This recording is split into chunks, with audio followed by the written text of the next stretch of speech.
Muy buenas, ¿cómo están? Soy Miguel Jiménez, estoy diplomado en fisioterapia por la Universidad de Málaga y bueno, junto con Juan Manieblas, pues soy propietario de la empresa FisioSanit y nos dedicamos básicamente y fundamentalmente a tratar a domicilio en las casas a todas aquellas personas que bien por un problema de movilidad, que sería por ejemplo una consecuencia del infarto cerebral, o bien por falta de tiempo disponible, pues no pueden desplazarse a un centro asistencial, como por ejemplo pues una clínica privada.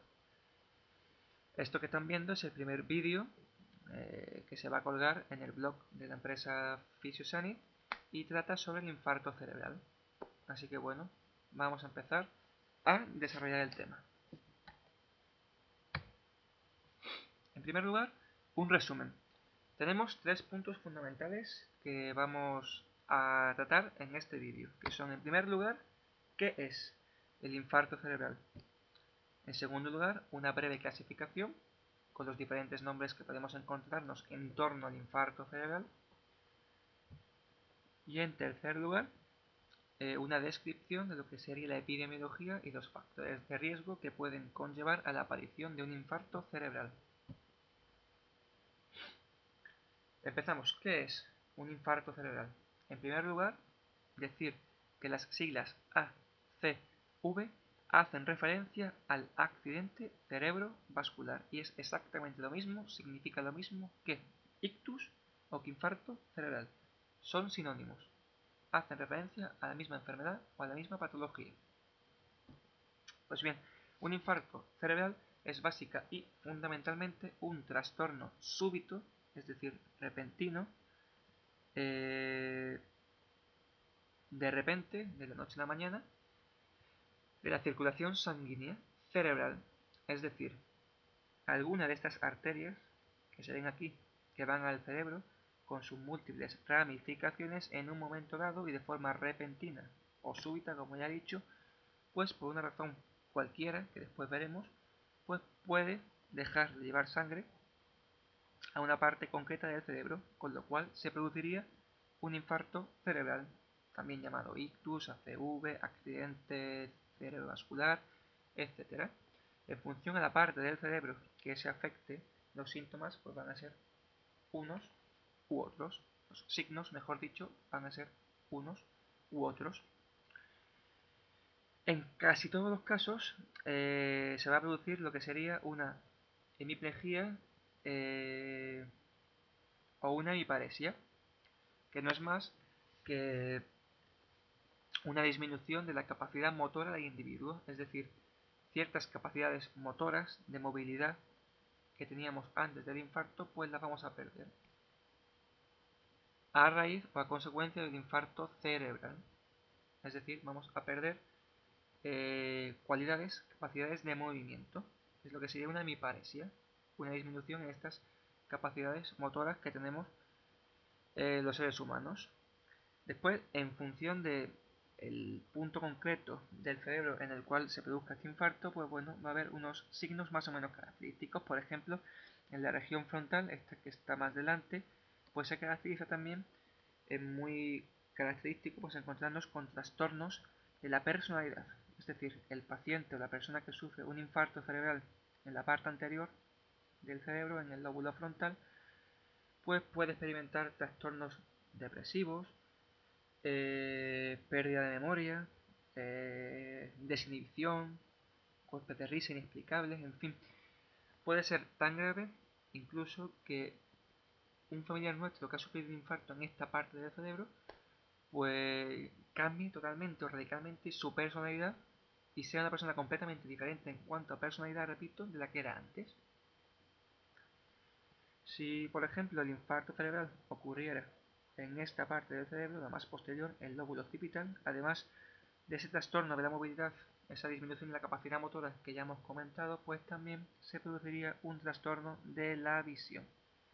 Alteraciones en la visión también son muy características. Y con respecto a la parte más lateral, digamos, la zona parietal y la zona temporal, pues bueno, lo más característico sería, pues lo que hemos dicho, una disminución de esa capacidad motora, de esa capacidad de realizar movimientos que antes del ictus teníamos y que a raíz de este hemos perdido. Muy bien.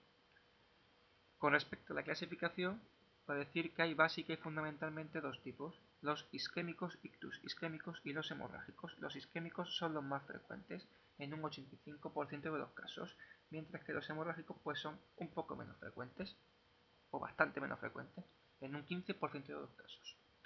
El ictus isquémico es menos mortal, es decir, muere menos gente a causa de él, pero deja más secuelas, es más incapacitante. Y el ictus hemorrágico es más mortal, es decir, es más fácil morir que con un isquémico, pero sin embargo, si sobrevives, pues eh, tienes más capacidad de recuperar las funciones que el ictus, digamos, te ha mermado o te ha quitado. El ictus isquémico, pues, puede ser básico y fundamentalmente de dos tipos: el aterotrombótico y el cardioembólico. Un ictus isquémico aterotrombótico, que es el más común, se produce cuando en las paredes de las arterias se producen acúmulos de grasa. Todo esto. De forma que la circulación por este punto sería más anormal, más deficiente, y se puede formar un coágulo que tapone la circulación cerebral y dé lugar a la aparición de un ictus cerebral. Un ictus isquémico aterotrombótico, por la formación de placas de ateroma, que son acúmulos grasos en las paredes de las arterias.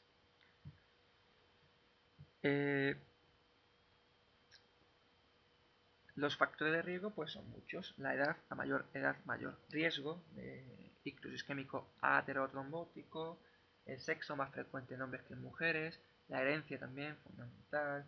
El tabaquismo, el colesterol, la diabetes, la hipertensión, el sedentarismo, la obesidad, el estrés, los anticonceptivos en mujeres son factores de riesgo a tener en cuenta y que son muy importantes de cara a prevenir la aparición de un ictus isquémico aterotrombótico. Por ello, hemos de tenerlos siempre en cuenta.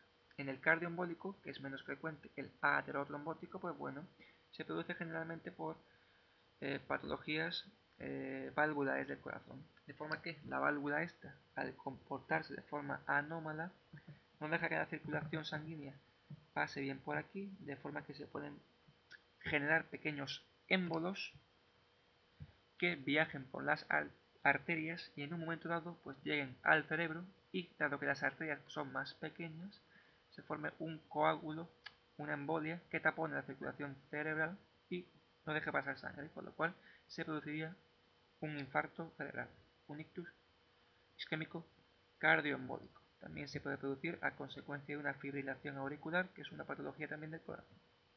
El ictus hemorrágico se produce generalmente por la hipertensión arterial, pero también por malformaciones de las arterias y las venas y por aneurismas.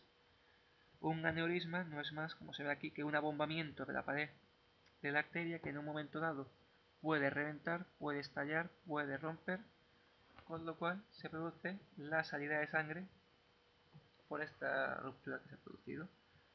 Al salir sangre de una arteria y acumularse en el cerebro, se produce una subida de la hipertensión intracraneal, con lo cual el paciente, la persona, puede tener náuseas, vómitos, mucho dolor de cabeza, y son signos muy característicos de este ictus hemorrágico. Con respecto a este dibujo, pues comentar que el infarto o el ictus más común se produce en la parte derecha del cerebro, y la sintomatología se va a presentar en la parte izquierda, es decir, vamos a perder capacidades motoras en la parte izquierda del cuerpo. ¿Por qué? Pues porque el cerebro funciona o conecta con el cuerpo, digamos, de forma inversa o contraria, es decir, la parte derecha del cerebro va a controlar a la parte izquierda del cuerpo, y la parte izquierda del cerebro va a controlar la parte derecha del cuerpo, con lo cual un ictus a nivel de la parte derecha del cerebro, que es el más común, va a dar lugar a una hemiplegia, una hemiparesia, una disminución de la capacidad motora del lado izquierdo. Con respecto a la epidemiología y los factores de riesgo, pues comentar que en los países occidentales, los países desarrollados, el ictus es la causa más frecuente de incapacidad neurológica, fundamentalmente, como ya hemos dicho, a nivel motor, aunque también a nivel visual, a nivel mental. Y además también es la tercera causa de muerte en nuestro país, por detrás del infarto de miocardio y del cáncer.